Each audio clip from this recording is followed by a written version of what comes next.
क्या ईरान के विदेश मंत्री सैयद अब्बास का बयान। अगली खबर, युद्ध की शुरुआत इजराइल ने की, फिलहाल सैन्य कार्रवाई को रोकने पर कोई समझौता नहीं। सैन्य कार्रवाई को रोकने का अंतिम निर्णय बाद गजब के सुर निकल रहे हैं आज। एक, सीज फायर हमने किया ही नहीं है। दूसरा, हम सीज फायर क्यों, उन्होंने मारा तो वो सीज फायर, वो मारना बंद करेंगे तो सीज फायर हो जाएगा। 7 अक्टूबर किसने किया? हाँ, 7 अक्टूबर किसने किया? वो तो हमास ने किया। हमारा तो कोई लेना देना नहीं है। हिजबुल्लाह ने क्यों रॉकेट मारे? वो हमारा कोई लेना देना नहीं। ड्रोन हुती ने क्यों फेंका? और हमारा कोई लेना देना नहीं। इसीलिए दुनिया ये डर रही थी कि एक दिन ये परमाणु मार के भी यही कहेंगे कि ये तो हुती ने मारा होगा, हिजबुल्लाह ने मारा होगा, हमारा तो कोई लेना देना। इसी बात से डर रही थी दुनिया। मैं कह रहा हूं ट्रंप को नोबेल प्राइज देकर टंटा काटो और अपना लड़ाई शुरू करो दोबारा। ऐसे लड़ाई खत्म नहीं करते जब तक काम खत्म नहीं होता। कोई सीजफायर नहीं है, ट्रंप को दे दो। एक सब लोग बुलाओ, खरीद के ले आओ, चौड़ी बाजार से खरीद के ले आओ एक बढ़िया सा नोबेल प्राइज। ट्रंप को पकड़ाओ, कहना भाई साहब ये आपका नोबेल प्राइज है, अब आप बैठो चुपचाप। क्योंकि देखिए 400 किलो एनरिच्ड यूरेनियम गायब है। On a serious note, 400 kilo, उससे कितने सारे परमाणु बम बन सकते हैं, वो कहां है किसी को पता नहीं। दुनिया के कौन से कोने में जाके छुपा दिया किसी को नहीं पता। और तीसरी चीज, अगर किसी को लगता है कि खमेनेई और उसकी पूरी टीम को जब तक तख्ता पलट नहीं होगा, जब तक इनको निपटाएंगे नहीं, तब तक अगर ईरान में कोई चीज नॉर्मल हो सकती है और इजराइल खतरे से बाहर है। बहुत बड़ी गलतफहमी है ये, बहुत बड़ी गलतफहमी। खमेनेई जब तक है तो ये असल में जो जड़ है, तो अभी ऊपर आपने पेड़ हो सकता है उसकी ट्यूनिंग कर दी गई हो, ट्रिमिंग कर दी गई हो, तो फिर उगेगा। युद्ध विराम पर अमेरिका के राष्ट्रपति का बयान, युद्ध विराम अब प्रभावी हो गया है। लीजिए, ये प्लीज युद्ध विराम का उल्लंघन ना करें। ये प्रकारांतर से, ये वही बात को अलग अलग तरीके से ये बोलते हैं कि हमने युद्ध विराम लागू कर दिया है, फिर ट्रूस ले आएंगे, फिर सीज फायर ले आएंगे, इस तरह के शब्दावली। और साथ में वो जो पार्टीज हैं जिनको लेके दावा कर रहे हैं, उनको धीरे से बोलेंगे, सुनो अब कोई किसी पे हमला नहीं करेगा। और इतने में खबर आएगी कि हमले हो गए। दिनेश प्लीज पर नोट करिए, प्लीज प्लीज प्लीज। पहली बार ट्रम्प ने प्लीज कहा था। और उससे पहले क्या था? Complete surrender. पहले ऑर्डर था, प्लीज पे आ गया। प्लीज पे आ गए। थोड़ी देर में और हाथ जुड़े हुए आएंगे इस टाइप से, और प्लीज मेरे नोबेल का ख्याल रखो यार, ऐसे मत करो। अगली खबर देखिए, कतर ने फिर खोला अपना स्पेस। ईरान और इजराइल में युद्ध विराम के बाद खोला है स्पेस। ईरान ने कतर की राजधानी दोहा में स्थित अमेरिकी एयरबेस पर मिसाइल से हमला किया था, जिसके बाद कतर ने अपना स्पेस बंद कर दिया था। कतर में अमेरिकी सैन्य बेस अब भी हाई अलर्ट पर। कतर कह रहा है, बहुत तेहरान के साथ उसने नाराजगी जताई है, नाराजगी का लेटर दे दिया है, लेकिन तेहरान कह रहा है नहीं हमने तो मारा ही नहीं है। घर की बात है, देखिए साफ सीधी बात है। लेकिन जो ईरान ने मारा, आप ईरान के अंदर खौफ देखिए दोस्तों। ईरान का खौफ ऐसा है कि ईरान ने जब मिसाइल मारी अमेरिकन के ऊपर, तो पहले एडवांस में नोटिस दिया कि भाईजान इतने बजे इतनी मिसाइल हम मारेंगे, तुम बच जाओ। अच्छा, ईरान ऐसा क्यों कर रहा है? ईरान को अपनी जनता को शांत करना है, और पूरा जो OIC के 57 मुस्लिम कंट्रीज हैं उनको यह बताना है कि यार देखो, अमेरिकन के ऊपर सिर्फ मैं हूं जो अटैक कर सकता है, किसी की और औकात नहीं है। और वहां पे चुपचाप, अरे इनमें हिम्मत होती ना दिनेश भाई, अगर इन लोगों में, ईरानियंस में हिम्मत होती, तो जो पर्शियन गल्फ में इनके एयरक्राफ्ट कैरियर हैं, इनके डिस्ट्रॉयर हैं अमेरिकन नेवी के, उसमें मिसाइल मारते, अरे कुछ तो करते। ये नहीं कर, ये पहले एडवांस में बताते हैं, ये डर गए ईरानी। गौरव, एक बात और है, आपने कहां मारा?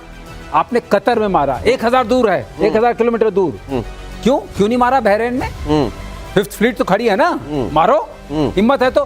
क्योंकि वो 10-12 मिनट दूर है। अच्छा, इससे बताएंगे, खबर देंगे, उनको खबर नहीं भी दें, खबर लग जाएगी। नहीं, आप बिल्कुल सही कह रहे हैं। उतनी दूर मारने की क्या जरूरत थी? और अब वहां जहाज कोई है नहीं। ट्रंप ने थैंक यू बोला, let us know, thank you for letting us know in advance. बहुत बहुत धन्यवाद आपका ईरान, आपने हमें पहले बता दिया। जहाज तो निकल गए थे, हम लोग पहले जब शो कर रहे थे, पता नहीं कब निकल के थे, मैंने उसी वक्त आपसे बोला था जहाज निकलेंगे, इसका मतलब मामला खतरनाक है, बम गिरने वाला है।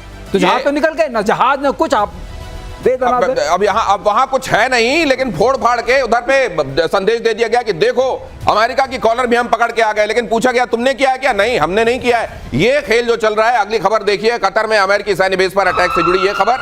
अमेरिकी आधिकारिक सूत्रों से ये खबर आई है, ईरानी हमले में कोई हताहत नहीं है। पहले ही फोन कर दिया होगा, भाई साहब हटा लो, देखो हमारे यहाँ दबाव बहुत है, आपके यहाँ एक आध बम फोड़ने पड़ेंगे, आप अपना सामान हटा लो, हमारी इज्जत रह जाएगी, आपका भी शौक हो जाएगा। ट्रंप ने ट्वीट करा है, थैंक यू बोला ईरान को कि धन्यवाद हमें पहले बताने के लिए। बस ये आया है, ये ट्वीट आया, उसने ट्वीट करा है, ट्रंप ने ट्रूथ सोशल पे डाला है, फिर उसको फॉरवर्ड करा है एक्स पे यानी कि ट्विटर पे। और एक और चीज, फिर ट्रंप ने इनकी बेइज्जती भी करी है। पहले इनको थैंक यू बोला ट्रंप ने, फिर ट्रंप ने 1 घंटे बाद एक और ट्वीट करा कि जो तुम्हारा हमला था बड़ा हल्का टाइप का था।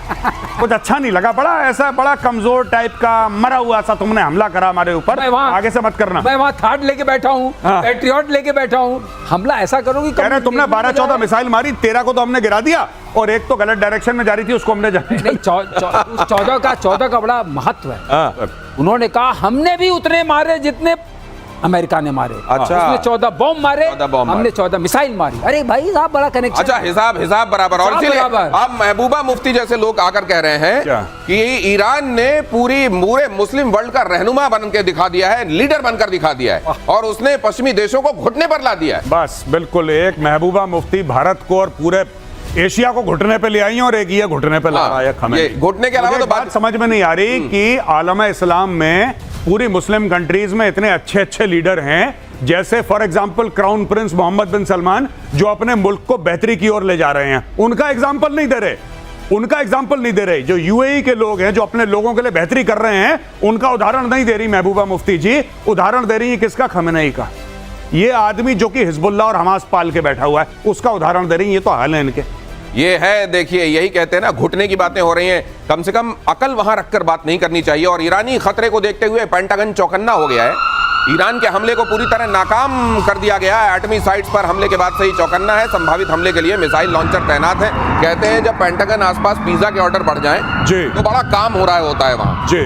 तो क्या काम के लिए आवश्यक शर्त है कि वहां पिज्जा खाए जाएं? मुझे ऐसा लगता है कि अगर पिज्जा का जो रात भर अगर डिलीवरी हो रही है पिज्जा की, तो कुछ हो सकता है। मतलब ईरान जो है हमले इस टाइप के कर रहा है कि पिज्जा खा खा के भी इनको रोका जा सकता है। मैं तो खुद सोच रहा हूं कि साउथ ब्लॉक के आगे छोले भटूरे की दुकान लगा दूं। ठीक है, कहीं दोबारा ऑपरेशन सिंदूर चालू हुआ, पता लगा मेरे ऑर्डर निकल रहे हैं। ये भी हो सकता है। दक्षिण इजराइल के बीरशेबा जिसको बोलते हैं, ईरानी हमला, कई इमारतें ध्वस्त, 4 की मौत, कई जख्मी। सीज फायर के बाद ईरान का यह हवाई हमला हुआ।